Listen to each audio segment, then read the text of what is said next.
Donation drive ہے، یہ بس ایک اسمال ایفرٹ ہے یہ دکھانے کے لیے کہ ہم سولیڈیرٹی میں ہیں اپنی اسلامک رجیم کے ساتھ، اور ہم ایران کو سپورٹ کر رہے ہیں. And we are here for the victims of war in Iran. اور کوئی بھی اٹراسٹی جو کسی بھی مظلوم پہ ہو رہی ہے اس دنیا میں، ہم اس کے خلاف ہیں اور ظالموں کے اگینسٹ ہے.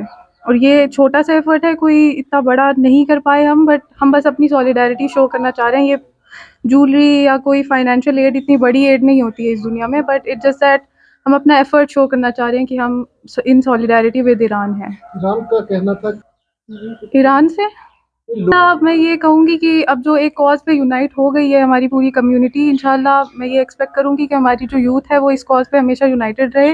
اب جو آپ کو پتہ ہے ایکسٹرنل فیکٹرز ہیں، ان کی وجہ سے ہم ایسے دوبارہ ڈسپرس نہ ہو جائیں، اور ہم ان دا نیم آف ٹروتھ ہمیشہ یونائٹڈ رہیں اور آن دا پاتھ جس کو کہتے ہیں صراط مستقیم پہ ہی رہیں ہمیشہ. جو اب ایک بار یہ ہماری یونٹی آ گئی ہے تو انشاءاللہ یہ آگے بھی برقرار رہے. سب سے پہلے تو یہ بہت خوشی کیا ہی ہو انسان کو، ہمیں اندر سے بہت زیادہ دکھ ہے کہ اللہ سبحانہ و تعالیٰ نے بہت سارے مخلوقات کو خلق کیا ہے، جنات بنائے، انسان بنائے، حیوانات بنائے، لیکن اشرف المخلوقات انسان کو رکھا ہے. پر دکھ کی بات یہ ہے کہ آج کے انسان حیوانات سے بدتر ہیں، اور ان کی یہ حرکتیں ہیں تو ہمیں یہ بتانا چاہتے ہیں کہ انسانیت آج بھی زندہ ہے. ہم اہل تشیع نہیں ہیں، ہم اہل سنت نہیں ہیں، ہم انسان کے طور پر یہاں پر آ رہے ہیں جہاں پر چھوٹے چھوٹے بچوں کو ذبح کر کے کھایا جا رہا ہے، ان کے ساتھ یہ حرکتیں کی جا رہی ہیں. تو یہ ہمارا بالکل چھوٹا سا وہ ہے، چھوٹی سی وہ کوشش ہے کہ ہم ان کے لیے کوئی چیز کر سکیں. یہ بالکل کچھ بھی نہیں ہے، کیا سونا کیا پیسے، ہم اپنی جان دینے پر قربان ہیں. اور اگر ہمیں تحفہ ملے، ہمیں موقع ملے گا تو ہم اپنی جان بھی قربان کریں گے. اور اگر ہم آگے نہیں جا سکتے تو ہماری قوم کی جو عورتیں ہیں وہ اپنے بچوں کو آگے کریں گی کہ وہ اپنی جانوں کو قربان کر سکیں. ایاک نعبد و ایاک نستعین. آج ہمارا اکٹھے ہونے کا یہی مقصد ہے کہ جو ایران پہ اس ٹائم بچوں پہ ظلم ہو رہا ہے، ہماری عورتیں روڈوں پہ ہیں. ہم تمام مسلمانوں سے یہی اپیل کرتے ہیں کہ آپ سب اکٹھے ہو جاؤ اور ایران کی ہیلپ کرو. ہماری آواز اٹھانا ظلم کے خلاف ہے، کیونکہ ہم نے کربلا سے یہی درس لیا ہے کہ ظلم کے خلاف آواز اٹھاؤ. ہمارے رہبر شہید ہو گئے تو کیا ہم مٹ جائیں گے؟ امریکہ یہ بھول جائے ہم وہ قوم ہیں جو ہم مر جائیں گے. ہمارے بچے، ہماری جانیں، ہمارا سب کچھ ہم دے سکتے ہیں، لیکن رہبر کی کمی ہمیں ہمیشہ رہے گی.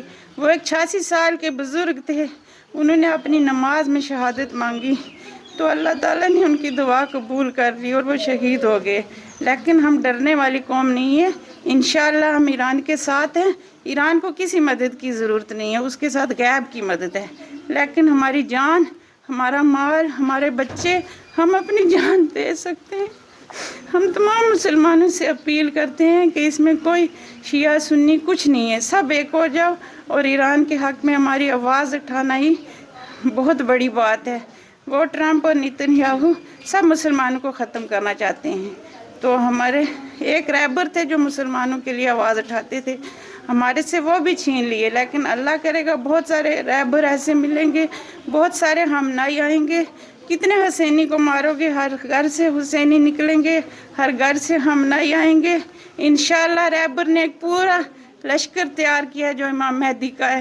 کیونکہ ان سے کسی نے پوچھا تھا کہ آپ یہ جو بنا رہے اپنا کارواں، اس میں کون آپ کے ساتھ کھڑا ہوگا؟ انہوں نے کہا ہمارا دودھ پینے والا بچہ بھی باہر آئے گا.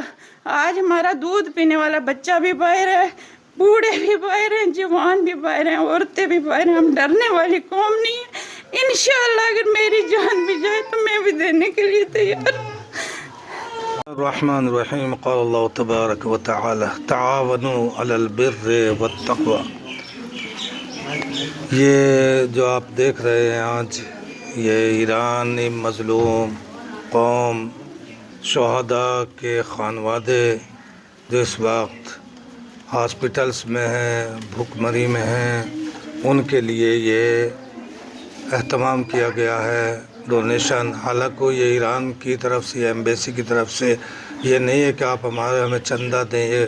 یہ ہم لوگوں کی سب کی ایک دلی چاہت ہے جس وجہ سے یہ جمع کر رہے. آج یہاں پر امام بارگاہ مسجد سرن کوٹ مینڈر جموں کشمیر پونچھ میں کیا گیا ہے. اور انشاءاللہ اس میں آج ہم دیکھ رہے اور آپ نے بھی دیکھا اور میڈیا کے حوالے سے ابھی ہم دیکھ رہے تھے کہ ہماری جوان بچیاں، جوان بیٹیاں اپنے گھروں سے اپنے زیورات، انگوٹھیے، کانوں کے بندے وغیرہ وغیرہ لے کر حاضر ہو گئی۔ ناظرین سب جانتے ہیں کہ گولڈ ایک عورت کی چاہت ہوتی ہے، لیکن اس وقت میں پوری دنیا میں بالخصوص ہمارے ہندوستان میں آپ دیکھیں گے ہماری جوان بچیاں اپنے گھروں میں سے زیورات لے کر آ رہی ہیں اور ایران کی مظلوم عوام کے لیے، قوم کے لیے ڈونیشن کر رہی ہے، جیسا کہ آپ نے دیکھا۔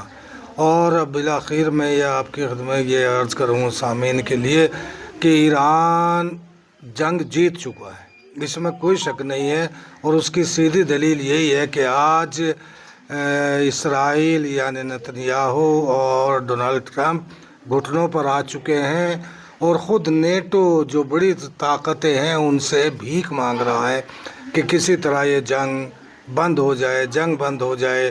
لیکن ایرانی قوم زندہ باد، شہید رہبر معظم کے بیٹے رہبر سید مجتبیٰ حسینی وہ یہی کہہ رہے ہیں کہ اب جنگ ہمارے ہاتھ میں، ہم جب چاہیں گے جنگ بند ہوگی، جب تک خود امریکہ اپنے آپ کو سرنڈر نہیں کرے گا۔ اور آپ دیکھ رہے ہیں چند شرطیں رکھی ہیں، اور وہ وقت دور نہیں ہے کہ امریکہ و اسرائیل ان شرطوں کو ماننے پر مجبور ہو جائے گا، اور آج دنیا میں جشن شروع ہو چکے ہیں۔ ایران جیت چکا ہے، ایران زندہ باد ہے، ایران پائندہ باد ہے۔ میں یہ گزارش کروں گا تمام امت مسلمہ سے بغیر کسی مسلک کے کہ ایران کا تعاون کریں، اور ہم دیکھتے ہیں ہماری طرف یو پی میں یا دیگر مقامات پر ہمارے ہندو برادران جان و دل سے اس وقت میں ہدیے پیش کر رہے ہیں، ایران کے لیے ڈونیشن کر رہے ہیں، اور ہم بھی انشاءاللہ یہ ہمارا سلسلہ جاری رہے گا۔ ہاں، دوسرے میں نے دیکھا پونچھ میں ابھی 2 روز پہلے ہمارے سردار نوجوان بچیاں ان کے وہ گھروں سے اپنے گلک لے کر آ گئی ہیں، صرف اور صرف ایرانی عوام کے لیے، کیونکہ ان کے اوپر ظلم ہو رہا ہے۔ ہم ان کے بھی شکر گزار ہیں، اور جتنے بھی قومیں مسلک اس میں تعاون کر رہی ہے ہم ان کا، بالخصوص ہمارے ہندو برادران، یہاں ہم دیکھ رہے سن کوٹ میں بھی ہندو برادران بھی بڑھ چڑھ کر حصہ لے رہے ہیں، ہم سے گفتگو بھی کرتے ہیں ایران کے بارے میں، ہم ان کے بھی شکر گزار ہیں، اور ہم ایران کی طرف سے بھی شکر گزار ہیں جو بھی دنیا میں انڈیا میں ہمارے ملک عزیز ہندوستان میں جان دلوں سے ایران کے ساتھ کھڑے ہوئے ہیں اور امداد کرنے کے لیے تیار ہیں۔